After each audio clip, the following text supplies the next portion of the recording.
Voyons ce que le Seigneur dit à Ézéchiel de communiquer aux gens religieux. Nous nous souvenons que ce message fut à l'origine pour Israël, mais il est aussi pour nous aujourd'hui. Il étendit une forme de main. L'Esprit m'enleva et me transporta dans des visions divines à Jérusalem, à l'entrée de la porte intérieure où était l'idole de la jalousie qui excite la jalousie de l'Éternel. Ézéchiel 8:3. Dans cette dispensation de la grâce de Dieu, ses enfants sont maintenant son temple. 2 Corinthiens 6:16.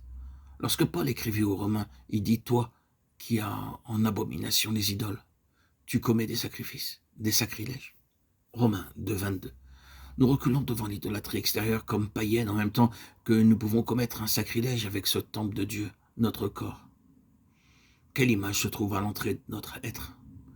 L'image du moi ou l'image de Christ?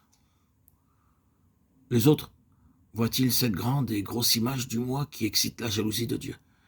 Dieu est un Dieu jaloux, et l'esprit qui demeure en nous languit après nous avec jalousie. Nous désirons pour lui seul. Y a-t-il une grande et grosse image de nous-mêmes se tenant à l'entrée, que tout le monde peut voir? Une idole qui prend la place de Dieu et qui bloque la porte, de sorte que Dieu ne peut pas se révéler à travers nous. Et il me dit, « Fils de l'homme, vois-tu ce qu'ils font, les grandes abominations que commet ici la maison d'Israël pour que je m'éloigne de mon sanctuaire ?» Le Seigneur appelle l'idole à l'entrée une abomination. Mais tu verras encore d'autres grandes abominations. Alors il me conduisit à l'entrée du parvis. Je regardai et voici, il y avait un trou dans le mur, et il me dit, « Fils de l'homme, perce la muraille. » Je perçai la muraille, et voici, il y avait une porte.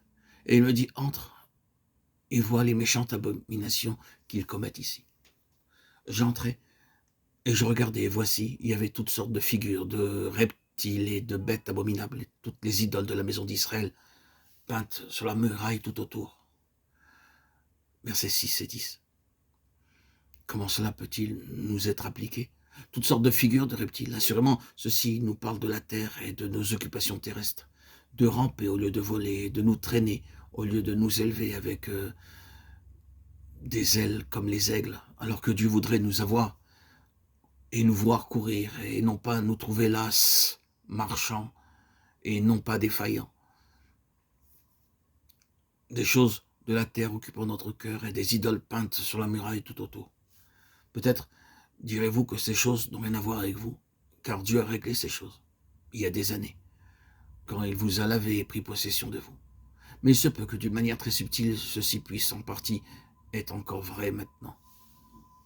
Et il me dit, « Fils de l'homme, vois-tu ce que font dans les ténèbres les anciens de la maison d'Israël, chacun dans sa chambre, pleine de figures?